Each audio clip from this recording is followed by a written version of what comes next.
Hello friends and dear students, आज हम Photoshop में ये कंप्लीट सेशन लेकर आए हैं जिसमें मैं मल्टीपल वीडियोस बनाऊंगा और कंप्लीट फोटोशॉप की गाइड दूंगा। इसके अंदर फोटोशॉप को कैसे काम में लिया जाता है एज एन ग्राफिक डिज़ाइनर, या फिर आप एज एन एनिमेशन या वीएफएक्स इंडस्ट्री में जाना चाहते हैं या गेमिंग इंडस्ट्री में जाना चाहते हैं, तो फोटोशॉप कहाँ कहाँ कैसे कैसे काम में लिया जाता है, उन सब के बारे में मैं डिटेल्ड में एक एक सब्जेक्ट पर पूरा ट्यूटोरियल बनाऊंगा और इसे one by one daily upload करूंगा। प्लीज़ गाइस, आप इसे डेली पढ़ते रहिएगा। इस पूरे ट्यूटोरियल्स को या पूरे सेशन को, फोटोशॉप को सीखने के बाद में आपको किसी भी गाइडेंस की ज़रूरत नहीं होगी, ये मेरा वादा है। और अगर आपको कोई भी डाउट है, कोई भी प्रॉब्लम है, तो आप मुझे कमेंट में या मेरे पर्सनल मेल आईडी पे मुझे मेल करके अपने प्रॉब्लम्स पूछ सकते हैं। जो मैं डेली असाइनमेंट दूंगा वो आप मुझे दिखा सकते हैं। एज ए सीरियस स्टूडेंट अगर आप जुड़ते हैं इससे, तो आपको कोई भी इंस्टीट्यूट ज्वाइन करने की ज़रूरत नहीं है। आप इससे कंप्लीट फ़ोटोशॉप सीख सकते हैं और फिर धीरे धीरे मैं दूसरे डिपार्टमेंट्स के भी मैं ट्यूटोरियल्स बनाऊंगा, दूसरे सॉफ्टवेयर्स के भी जो ग्राफिक डिज़ाइनिंग में या गेमिंग में या एनिमेशन में या यूआई यूएक्स में काम में ले आते हैं। तो इस चैनल से आप कंप्लीट एनिमेशन, वीएफएक्स, गेमिंग और ग्राफिक डिज़ाइनिंग की नॉलेज ले सकते हैं और जॉब सर्च कर सकते हैं। चलिए हम स्टार्ट करते हैं। फोटोशॉप बेसिकली मल्टीमीडिया का हार्ट है। ये सारे डिपार्टमेंट में काम में लिया जाता है, चाहे वो ग्राफिक डिज़ाइनिंग हो, मोशन ग्राफिक्स हो, एनिमेशन हो, गेमिंग हो, सभी जगह यूआई यूएक्स में भी काम में लिया जाता है। आजकल यूआई यूएक्स के लिए दूसरा सॉफ्टवेयर भी बना है, लेकिन गेमिंग की जो यूआई यूएक्स बनती है वो यूजुअली फोटोशॉप या इलस्ट्रेटर में ही डिज़ाइन की जाती है। तो यहाँ से हम सब कुछ सीखेंगे। तो अगर हम फोटोशॉप की बात करते हैं तो फोटोशॉप बेसिकली जो सॉफ्टवेयर है वो रास्टर बेस्ड सॉफ्टवेयर है। मतलब दो तरीके के सॉफ्टवेयर होते हैं इंडस्ट्री में, एक रास्टर और एक वेक्टर। रास्टर वो सॉफ्टवेयर्स में जो रास्टर बेस्ड सॉफ्टवेयर्स होते हैं उनमें पिक्सल से एक इमेज क्रिएट होती है। और पिक्सल समझिए कि एक छोटा बॉक्स है जो कि अपने लोकेशन पे रखा है और वहाँ पे उसकी कलर इन्फॉर्मेशन फीड होती है। जैसे जैसे पिक्सल्स जुड़ते जाते हैं वैसे वैसे एक इमेज क्रिएट होती है। और वेक्टर बेस्ड एप्लीकेशंस में क्या होता है कि वो लाइन से उसमें क्रिएट होती है। कोई भी ऑब्जेक्ट, कोई भी शेप हमें क्रिएट करनी है तो वो लाइन से क्रिएट होगी। उसमें एक पॉजिटिव चीज़ ये है कि हम उसमें बने ऑब्जेक्ट्स को कितना ही बड़ा या कितना ही छोटा कर सकते हैं, उसकी क्वालिटी रिड्यूस नहीं होती है। लेकिन रास्टर बेस्ड एप्लीकेशंस में हमें ध्यान रखना पड़ता है कि हम किस प्लेटफॉर्म के लिए इमेज जनरेट कर रहे हैं और उसकी क्वालिटी को कैसे मेंटेन किया जा सकता है। तो चलिए हम स्टार्ट करते हैं। सबसे पहले है ये लेफ्ट में, अगर हम देखेंगे तो यहाँ पे हमें टूल्स नज़र आ रहे हैं। यहाँ पे जितने भी फोटोशॉप के टूल्स हैं वो सब लेफ्ट हैंड साइड में नज़र आते हैं, इसलिए इसे टूल पैलेट कहते हैं। राइट हैंड साइड में हमें उसके कलर पैलेट्स और लेयर्स और अलग अलग विंडोज़ नज़र आ रही हैं जो हम स्टेप बाय स्टेप सीखेंगे। ऊपर ये मेन्यूज़ है, जितने मेन्यूज़ हैं वो यहाँ पे हैं। और ये जो पैलेट है ये प्रॉपर्टी बार है। जो भी टूल मैं यहाँ से सिलेक्ट करूँगा उसकी प्रॉपर्टी यहाँ पे मुझे नज़र आएगी और उसके अकॉर्डिंग मैं कमांड्स अप्लाई कर सकता हूँ। तो फाइल, एक नई फाइल जनरेट करने के लिए जो यूनिवर्सल शॉर्टकट की है वो है कंट्रोल एन। अच्छा, इस सॉफ्टवेयर को सीखते सीखते मैं आपको सारे शॉर्टकट कीज़ भी बताऊंगा, जिससे कि आपकी काम वर्किंग एफिशिएंसी इम्प्रूव हो और आप एज ए प्रोफेशनल वर्क कर सकें। मैं डे वन से सजेस्ट करता हूं कि आप जो भी काम करो उसमें शॉर्टकट कीज़ को ज़्यादा काम में लो, जिससे आपका काम फास्ट हो। देखिए, कंट्रोल एंड प्रेस करने पे ये पैलेट मेरे सामने खुली है। इसमें फोटोशॉप हमसे पूछता है कि आपको जो नई फाइल क्रिएट करनी है वो किस साइज़ की करनी है और किस कलर इन्फॉर्मेशन की करनी है। तो इसमें देखिए, जब हम साइज़ की बात करते हैं तो हमें यूजुअली पता है कि इंच, सेंटीमीटर या मिलीमीटर में एक कोई भी साइज़ को हम मेज़र करते हैं। लेकिन इसके साथ साथ इसमें पिक्सल्स में भी काम होता है। जैसे मैंने स्टार्टिंग में कहा था रास्टर बेस जो सॉफ्टवेयर्स होते हैं उसमें पिक्सल से एक इमेज क्रिएट होती है, तो ये हमसे पिक्सल भी पूछता है। इसके अलावा दूसरे जो मेजरमेंट टूल हैं इंच, सेंटीमीटर, मिलीमीटर, उसमें भी मैं अपनी फाइल को क्रिएट कर सकता हूँ। इसमें जो फाइल क्रिएट होती है उसे कैनवास भी कहते हैं। तो देखिए अब पिक्सल क्या है, हम सबसे पहले ये समझ लेते हैं। पिक्सल जो है एक, जैसा कि मैंने पहले भी बताया, एक छोटा बॉक्स है जहाँ पे भी उसकी एक इंफॉर्मेशन फीड है और वो कलर की हो सकती है, उसकी पोजीशन की हो सकती है, वो कुछ भी हो सकती है। जब 1 स्क्वायर इंच के एरिया में 72 पिक्सल्स बनते हैं तो वो उसका रेजोल्यूशन कहलाता है। देखिए यहाँ लिखा है रेजोल्यूशन 72 और पिक्सल स्लैश इंच, मतलब इसका मतलब हुआ कि 1 स्क्वायर इंच के एरिया में 72 पिक्सल्स हैं तो वो उसका रेजोल्यूशन कहलाता है।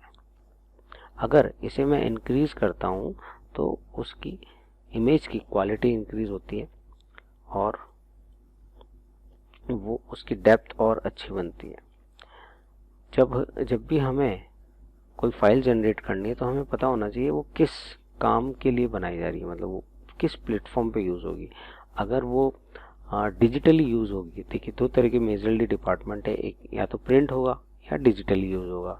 प्रिंट होगा तो पेपर पे प्रिंट होगा और डिजिटली तो वो कहीं पे भी जा सकता है, चाहे वो टीवी पे देखें हम, चाहे मोबाइल पे देखें, चाहे थिएटर की स्क्रीन पर देखें। तो जो डिजिटली ऑब्जेक्ट्स क्रिएट किए जाते हैं उनका कलर मोड RGB होता है और उनका रेजोल्यूशन मिनिमम 72 हमें रखना होता है। RGB का मतलब है रेड, ग्रीन एंड ब्लू। और अगर हम प्रिंट के लिए काम कर रहे हैं तो उसका रेजोल्यूशन हमें 300 करना होता है और कलर मोड हमें CMYK रखना होता है। CMYK का मतलब होता है cyan, magenta, yellow and black. C for cyan है, M फॉर मैजेंटा है, Y फॉर येलो है और K फॉर ब्लैक है। ओके, तो इसके अलावा यहाँ कुछ कस्टम प्रीसेट्स भी दिए हुए हैं। अगर हमें प्रिंट करना है तो हम यहाँ से प्रिंट के लिए फाइल चूज़ कर सकते हैं। अगर हमें डिजिटली किसी वेब, मोबाइल के लिए या फिल्म के लिए फाइल काम करना है तो हम यहाँ से चूज़ कर सकते हैं। उनके डायमेंशंस देखिए, अलग अलग डायमेंशंस हैं जिसे हम स्टेप बाय स्टेप कवर करेंगे।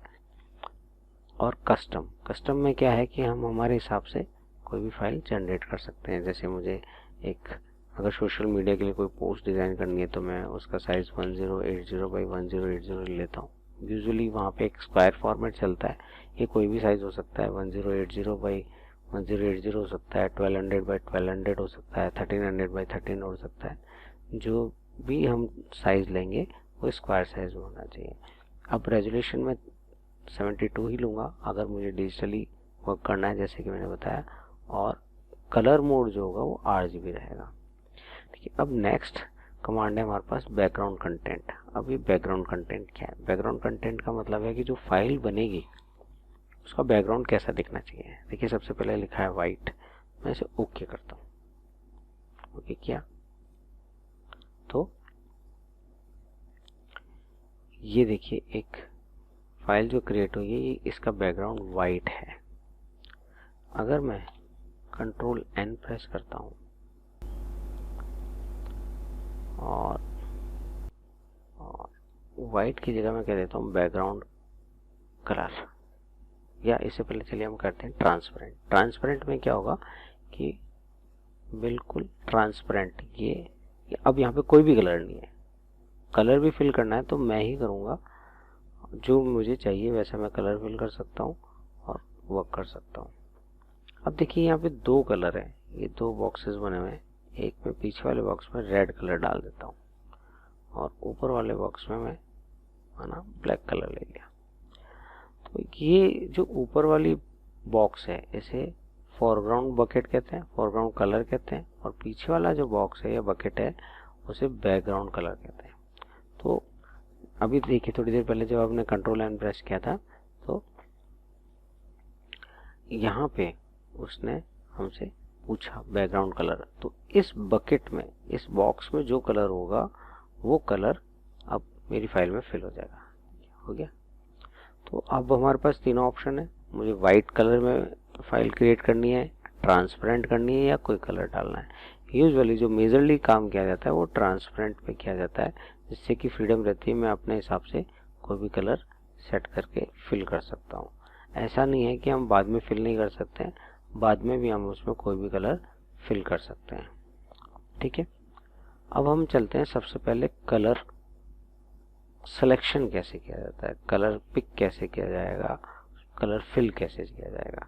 देखिए, जब मैं इस बकेट पे क्लिक करूंगा, फोरग्राउंड वाली बकेट पे, तो ये कलर पिकर खुल जाता है।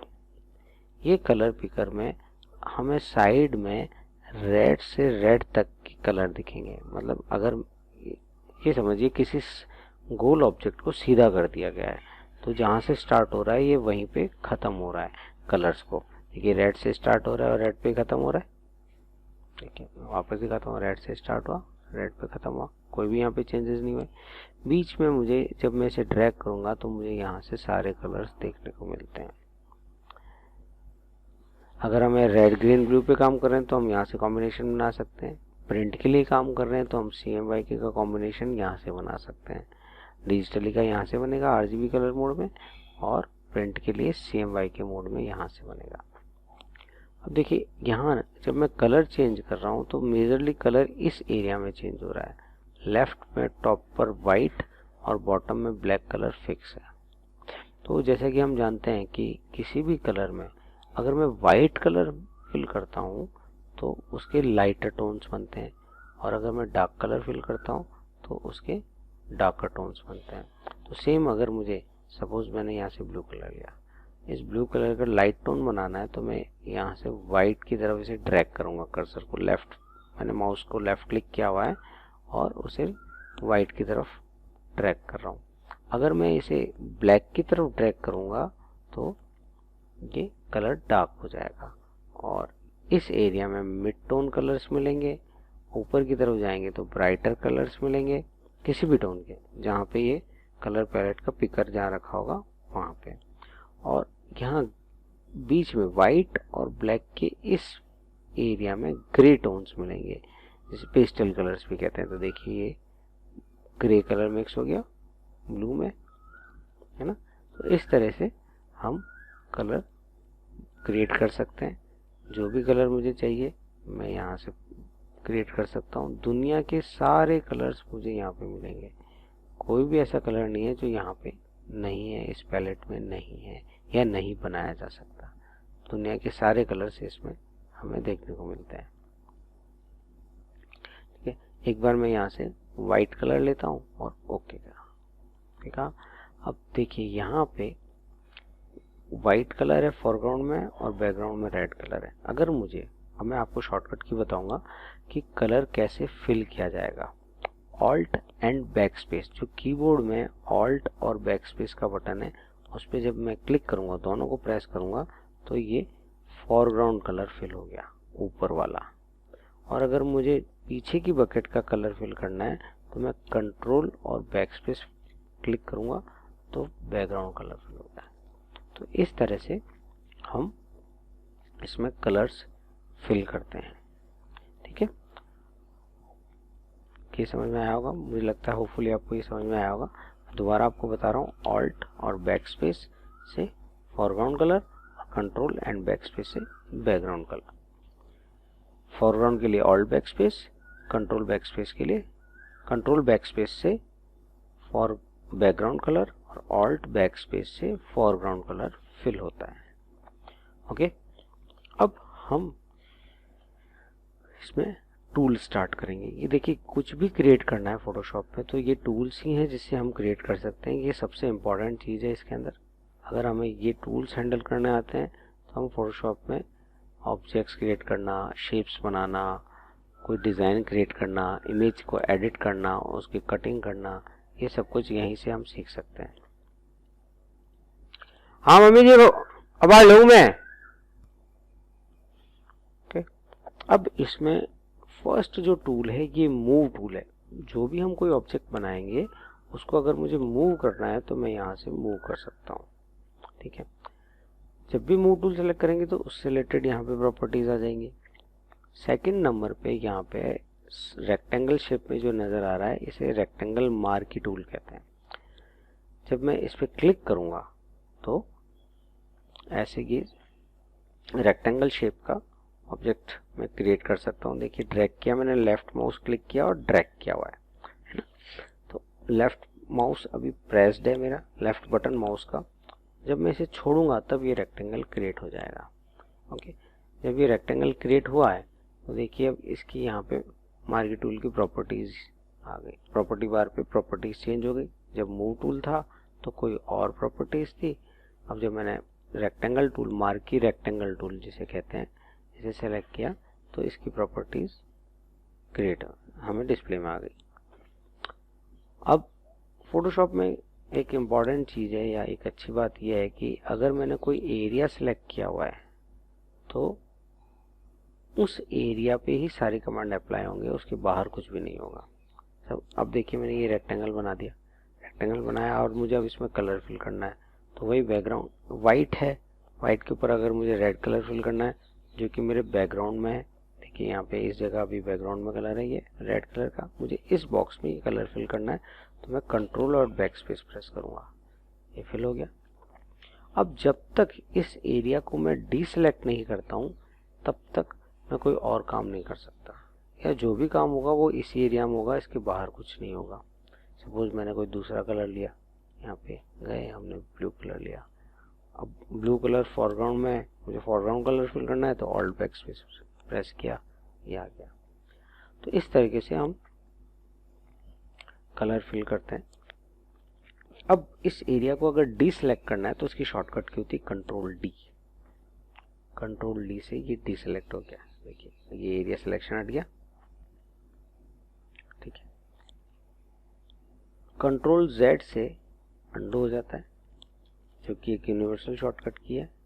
फोटोशॉप में जो ओल्डर वर्जन्स थे जैसे CS6 है, CS7 आया या और भी ओल्डर वर्जन्स थे, उनमें कंट्रोल ऑल्ट जेड से अंडू होता था। लेकिन जो 2020 के बाद में जो नए फोटोशॉप के वर्जन्स आए हैं उसमें कंट्रोल जेड से अंडू होता है, तो ये एक अच्छी बात है इसमें। अब जैसे मैंने यहाँ रेक्टेंगल बनाया,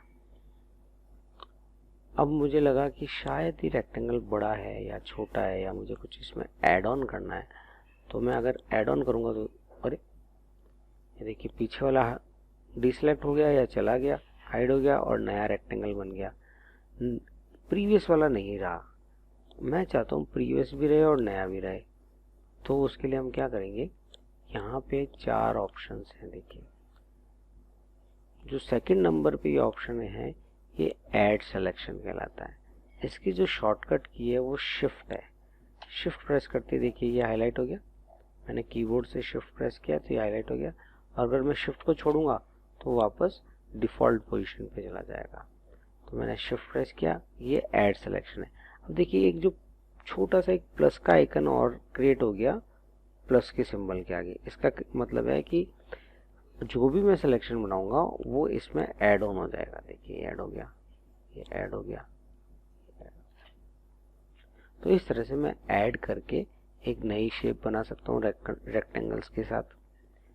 लेकिन मुझे लगा कुछ ज़्यादा ही ऐड हो गया, उसको मुझे कुछ थोड़ा कम करना है।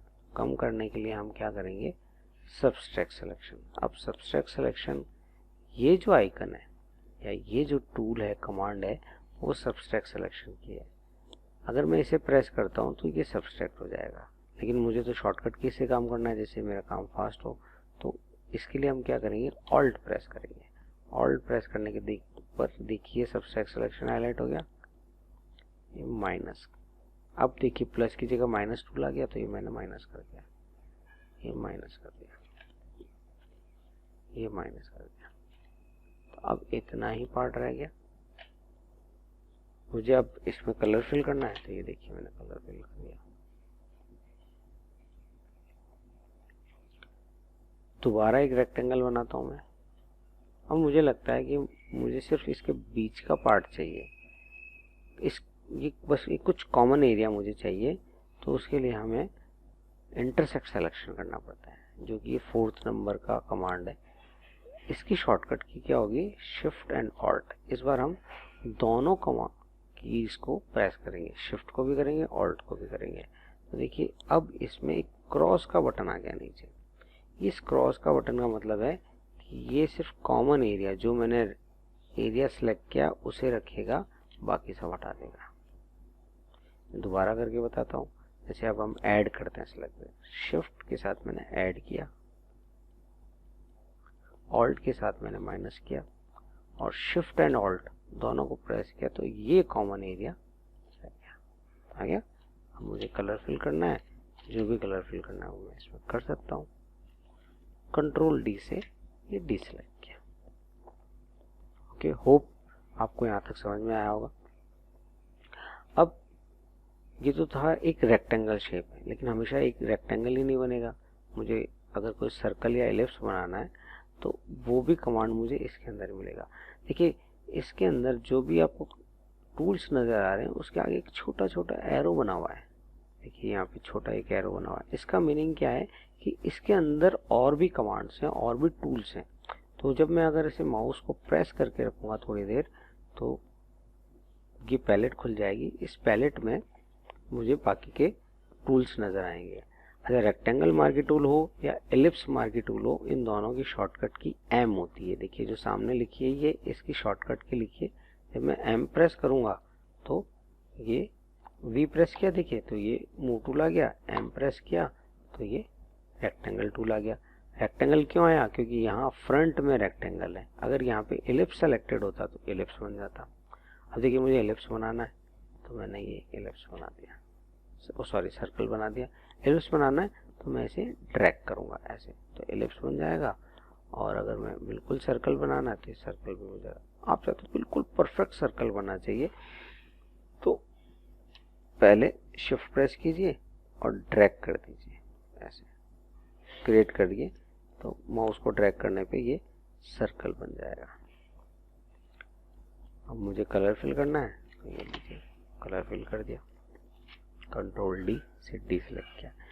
अब जो हमने ऐड सिलेक्शन किया था, सब्सट्रैक्ट सिलेक्शन किया था, वो सारे कमांड्स इस पे भी अप्लाई होंगे। सपोज मैंने ये सर्कल बनाया, इसमें मुझे कुछ ऐड करना है। ऐड करना है तो ये देखिए शिफ्ट प्रेस किया, ये ऐड हो गया। ऑल्ट प्रेस करूंगा तो ये सब्सट्रैक्ट हो जाएगा, माइनस हो गया, मून बन गया, है ना। तो ऐसे हम बहुत सारी शेप्स बना सकते हैं। रेक्टेंगल और सर्कल दोनों को मिक्स करके भी बनाया जा सकता है। देखिए पहले मैंने सर्कल बनाया, फिर यहाँ से मैंने रेक्टेंगल टूल लिया और शिफ्ट के साथ में ऐड कर दिया, ये ऐड हो गया। ऑल्ट के करूँ, ऑल्ट के साथ में माइनस करना है तो माइनस हो जाएगा, ये माइनस हो गया। कलर फिल करना है, कलर फिल हो जाएगा। कंट्रोल डी से डी सेलेक्ट कर लिया। तो होप आपको यहाँ तक ये सारे कमांड समझ में आए होंगे। अब इसके बाद यहाँ पे लिखा है फेदर। फेदर क्या होता है? फेदर क्या होता है देखिए, अब मैंने बहुत कैनवास को बहुत दूर रखा हुआ है, इसे जूम करना है तो कंट्रोल प्लस से जूम इन हो जाता है। ये देखिए जूम इन हो गया। एच प्रेस करने से या फिर स्पेस बार प्रेस करने से पैनिंग हो जाती है। देखिए हाथ के जैसा एक सिंबल आ गया, छोटा सा हैंड, इससे पैन कर सकते हैं। और कंट्रोल माइनस से जूम आउट हो जाता है। मुझे अगर वापस से पीछे ले जाना है, कैनवास को दूर ले जाना है तो कंट्रोल माइनस प्रेस करेंगे, कंट्रोल प्लस से जूम इन हो जाएगा, कंट्रोल माइनस से जूम आउट हो जाएगा। ओके, तो अब मैंने कंट्रोल प्लस प्रेस किया, स्पेस बार से पैन किया। सपोज ये एरिया खाली है, मुझे इस पे काम करना है तो मैं अब इसे जूम करके बहुत अच्छे से काम कर सकता हूँ। कोई माइनर करेक्शंस करने हैं तो मैं वो देख के चेक करके और उसे ठीक कर सकता हूँ। इसलिए zoom in zoom out button काम में नहीं आ जाता है। अब देखिए जितने भी मैंने ऑब्जेक्ट्स बनाए उन सबकी एजेस जो है वो शार्प है। शार्प क्यों है? क्योंकि यहाँ पे फेदर 0 है। अगर हमें कोई सॉफ्ट एजेस चाहिए तो हम क्या करेंगे, मैं यहाँ से फेदर की वैल्यू इंक्रीज कर दी, मैंने सपोज 5 कर दी। 5 करके अब यहाँ से मैं एलिप्स बनाता हूँ, ड्रैग किया और मैंने एक कलर फिल कर दिया। तो देखिए थोड़ा सा स्मूथ हो गया, लेकिन मुझे और स्मूथ करना है तो मैं 5 की जगह इसको कर देता हूँ 10। और कलर फिल किया। अब देखिए इसकी एजेस कितनी स्मूथ है और ये शार्प है। तो अगर हमें कोई स्मूथ एजेस के ऑब्जेक्ट्स बनाने हैं तो उसमें हमें फेदर अप्लाई करना पड़ेगा, और अगर हार्ड एजेस के ऑब्जेक्ट्स बनाने हैं तो हमें फेदर 0 रखना पड़ेगा। ये बहुत इंपॉर्टेंट कमांड है, आप इसे याद रखिएगा, क्योंकि अगर हमें कोई ऑब्जेक्ट किसी के साथ मिक्स करना है तो हमें फेदर कमांड अप्लाई करना होता है, और अगर मिक्स नहीं करना है, उसे डिवाइडेड रखना है, तो उसके लिए हम फेदर को 0 पिक्सल्स पे अप्लाई करके रखते हैं। अब देखिए आज हमने ये बेसिक ऑब्जेक्ट्स सीखे, रेक्टेंगल और सर्कल, ये बेसिक ऑब्जेक्ट्स हैं। इन बेसिक ऑब्जेक्ट्स को मिक्स करके या दोनों से अलग अलग हम क्या क्या ऑब्जेक्ट्स क्रिएट कर सकते हैं, ये मेरा आपका पहला असाइनमेंट है। मैं एक आपको कुछ बना के दिखाऊंगा। जैसे मैंने इसे जूम किया कंट्रोल+ से थोड़ा सा,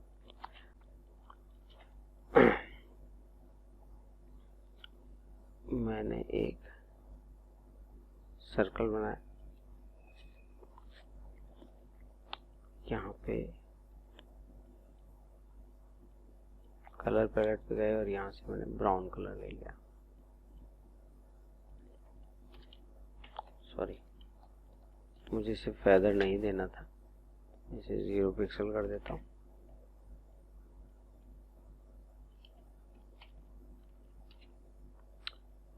फिर एक सर्कल बनाया, यहाँ से मुझे, अब देखिए मुझे डायरेक्ट केवल ब्लैक और वाइट कलर चाहिए, तो यहाँ पे डिफ़ॉल्ट पे जो आइकन, एक छोटा सा आइकन बना हुआ है, ये सेट कलर का है, उस पर क्लिक करेंगे तो ये डिफ़ॉल्ट कलर सेट हो जाएंगे, ब्लैक और वाइट। मैंने वाइट कलर डाला, फिर इसे जूम किया थोड़ा सा और एक सर्कल एलिप्स बनाया, सर्कल बनाया, इसमें मैंने ब्लैक कलर फिल कर दिया। आइस में एक अंदर की तरफ वाइट कलर डाला और यहाँ पे एक रिफ्लेक्शन क्रिएट कर दिया, बन गई आइज हमारी। ठीक है, तो देखिए ये जो भी ऑब्जेक्ट्स क्रिएट किए मैंने वो सब सर्कल से किया। इस तरफ एक और आई बनाता हूँ। सपोज मुझे थोड़ा सा टूनी लुक देना है, एक आई बड़ी एक आई छोटी, जैसे टूनी किसी को पंच करते हैं तो एक आंख छोटी हो जाती है, एक आंख बड़ी दिखती है, या कुछ कॉमिक शॉट बनाना होता है, आंखें बाहर आ जाती है, तो ऐसा हम कुछ भी क्रिएट कर सकते हैं। मैं एक दूसरी आईज बनाता हूँ, अगेन एक सर्कल लिया, इसमें ब्लैक कलर फिल किया, फिर एक सर्कल लिया, इसमें वाइट कलर फिल किया और एक रिफ्लेक्शन इसके ऑपोजिट डायरेक्शन में डाला।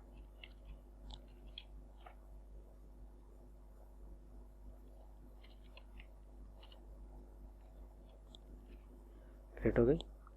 माउथ बनाना है, यहाँ से मैंने एलिप्स लिया और इसको सैड बनाना है, तो देखिए सैड हो गया।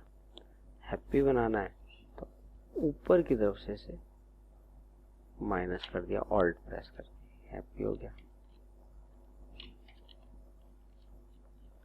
नोज क्रिएट करना है, यहाँ से मैं नोज क्रिएट कर देता हूँ इसका। देखिए सब कुछ मैंने सर्कल से बनाया। तो आज आपका जो फर्स्ट असाइनमेंट है, आप अगर डेडिकेशन से वाकई में फोटोशॉप सीखना चाहते हैं तो मेरे साथ डेली एक जो ट्यूटोरियल आप देखेंगे, एक जो क्लास अटेंड करेंगे, इस क्लास के साथ में एक असाइनमेंट आपको डेली दूंगा। इस असाइनमेंट के साथ साथ अगर आप पूरे का पूरा प्रैक्टिस करते रहेंगे, ज़्यादा नहीं 1 घंटा भी आप प्रैक्टिस करेंगे, तो आपकी डेली 1-1 घंटे की प्रैक्टिस से आप एट द एंड फोटोशॉप में मास्टर बन जाएंगे। तो आज का जो असाइनमेंट है वो ये है कि आज आप केवल सर्कल से क्या ऑब्जेक्ट्स बना सकते हैं, केवल रेक्टेंगल को सिलेक्ट करके क्या ऑब्जेक्ट्स बना सकते हैं, या दोनों को मिक्स करके क्या ऑब्जेक्ट्स बना सकते हैं, वो आपको सोचना और बनाना है। कोई भी प्रॉब्लम होती है आप कमेंट बॉक्स में मुझे कमेंट कर सकते हो, मैं उसका सॉल्यूशन दूंगा आपको, या मुझे मेल भी कर सकते हो। अपने असाइनमेंट्स दिखा सकते हो। उसमें कुछ प्रॉब्लम है तो वो मैं आपको प्रॉब्लम बताऊंगा कि इसमें क्या कमी है। वो हर एक स्टेप पे मैं आपको गाइड करता रहूँगा, जिससे कि आप फोटोशॉप में मास्टर बन सको। ठीक है, थैंक यू स्टूडेंट्स। आज आप ये जो भी मैंने सिखाया है इस सब की प्रैक्टिस कीजिए, और कल मैं आपको नेक्स्ट क्लास में आगे के टूल्स बताऊंगा। Okay, thank you.